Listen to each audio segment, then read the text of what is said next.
Hey everybody, here it's Retro. Just wanted to show you what I did for my own do-it-yourself shower. I'm going to be in the Vanlife very soon. We're talking within a week now, so I've been doing my best to plan ahead and make sure everything goes well. What you're looking at is my own do-it-yourself shower.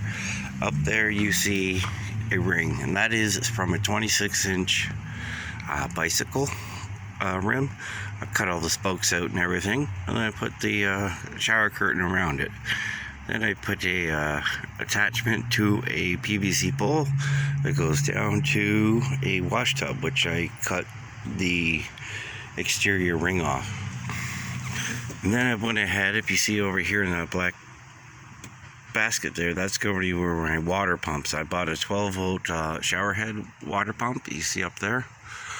Off Amazon for $40. I've tested it out a few times and it seems to work good.